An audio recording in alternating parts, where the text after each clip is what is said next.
Local 4 News starts now with a breaking news alert.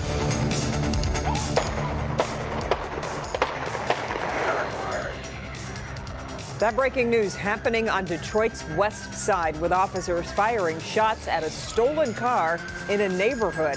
It all started with a family carjacked by two men during a transaction they'd set up on Facebook Marketplace. Police quickly caught up with the suspects and a short chase ensued. Jason Colthorpe live at the 2nd Precinct to take us through it. Jason. Yeah, and just a lot of scary moments from start to finish in this, Devin. And you can imagine a family, two young kids here in this vehicle. All of a sudden, they have a gun in their face. The next thing you know, police catching up to them. And what you heard on that video and what you're going to hear again is about 8 to 10 shots that finish this. Watch.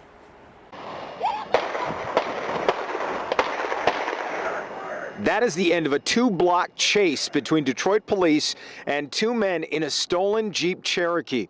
About 20 minutes before, 6:45 in the evening, police say those two men were meeting someone else they'd contacted on Facebook Marketplace to buy some Air Jordan sneakers. Deal went bad. They carjacked the man. Forced him and his two young children out of the vehicle. Assistant Chief Charles Fitzgerald says special ops officers spotted that Jeep and chased it to the corner of Mark Twain and Chalfont. The car stopped, officers approached, and as officers approached, the vehicle turned in a direction toward the officers, fearing for the officer's safety. One of the officers fired multiple rounds. If you look at the top left corner of your screen there, you can see the Jeep slowly come to a stop after the driver was shot twice by police.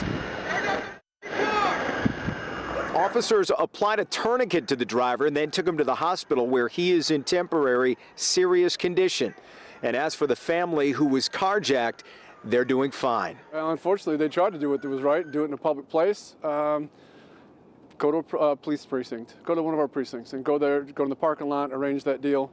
Do it in daylight hours, it'd be better as well. Yeah, good advice. Daylight hours, obviously a police precinct just like this one. And as we say, that family doing okay. The kids that were involved in this were pretty young, around age 5 to 6. They're a little shaken up, but again, everybody's okay there. As for the people in custody, one, again, the driver shot twice, we're told, at least one in the leg, and is at the hospital. And then the passenger that was in that car also taken into custody tonight. We're live on the west side. Jason Colthorpe, Local 4. Situation. All right, Jason. A contentious night in Royal Oak as the Planning Commission got an earful from the public over two proposed retail marijuana shops. One proposed site is located on Meyer Drive in the north end of town, while the other is in a residential area on Harrison in the south end of town. Our Mara McDonald is live in Royal Oak tonight. Mara, that meeting is still going on, right? Kimberly, it sure is going on right behind me. It has been a long night out here. It has been an evening where every seat in that chamber was filled. They had a spillover crowd into the lobby. A lot of people passionate over these two pot shops. Let me show you. First up was this parcel on Meyer Drive. It's zoned industrial, but the sticking point for so many who came out tonight, what's just 88 feet away? Oakland School's technical campus, a vocational school for Oakland County high schoolers. What I care about is my child. If you open up that dispensary, it will destroy their impressions of what this community stands for. No matter any way you slice it, they're kids. This facility, you enacted an ordinance. This city put an ordinance in place not to have this type of facility 1,000 feet from a school. The problem the commission was grappling with is everything around the school is industrial. The school itself is a non-conforming land use there. In the end, by a 3-2 vote, the commission opted not to recommend the Gatsby cannabis operation on that site to the full city council for review. The second location pot entrepreneurs want is this one on East Harrison. It's surrounded by residential on all sides, including a condo complex where the homes are going for around $600,000.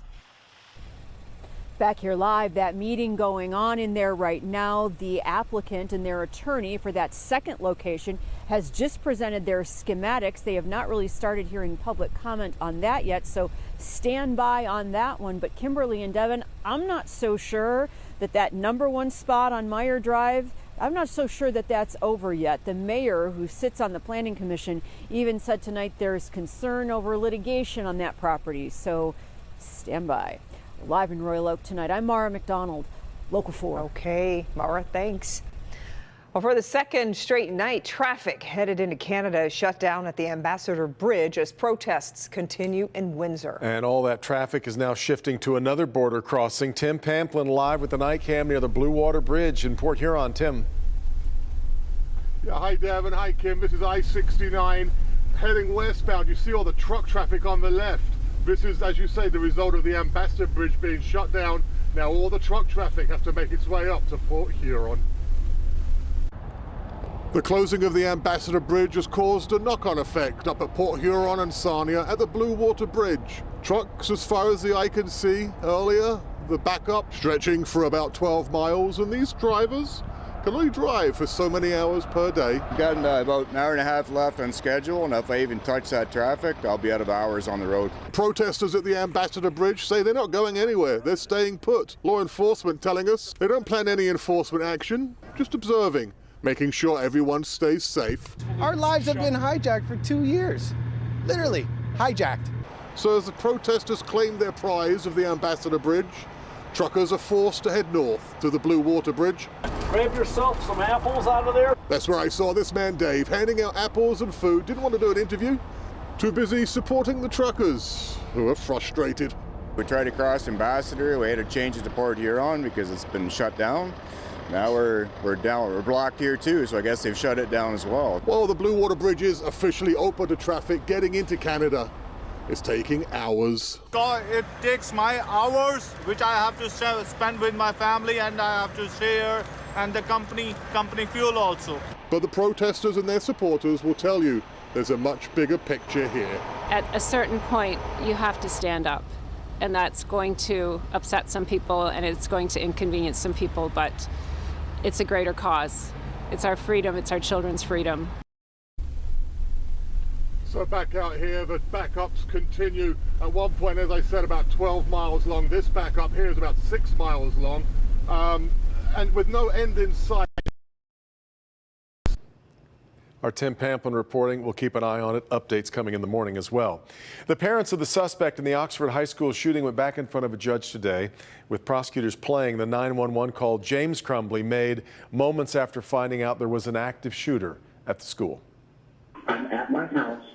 There's an active shooter situation going on at the high school. My son goes to the high school. I have a missing gun at my house. I need an officer to come to my house right away, please. 4 students were killed in the shooting, 7 others wounded. James and Jennifer Crumbly are charged, of course, with involuntary manslaughter, both accused of leaving a gun accessible to their teenage son and failing to intervene when he showed signs of mental distress at home and at school. During today's hearing, Jennifer Crumbly's boss took the stand, testifying about text messages and conversations he had with her on the day of the shooting. She had said that her son needed to get some counseling. And I think she mentioned his dog, a family pet had passed away, and a grandparent had passed away recently, and she felt like she was failing or failed him.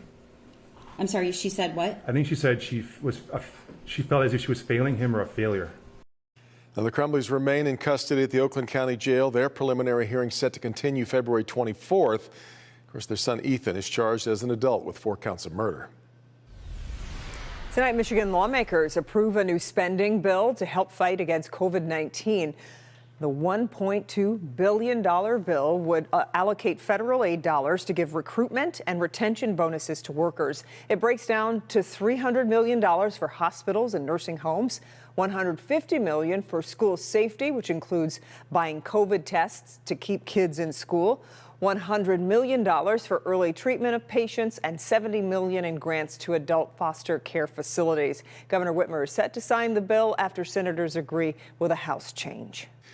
On the vaccine front, a new report from the New York Times says Johnson & Johnson is pausing production of its COVID vaccine at the only facility currently making it.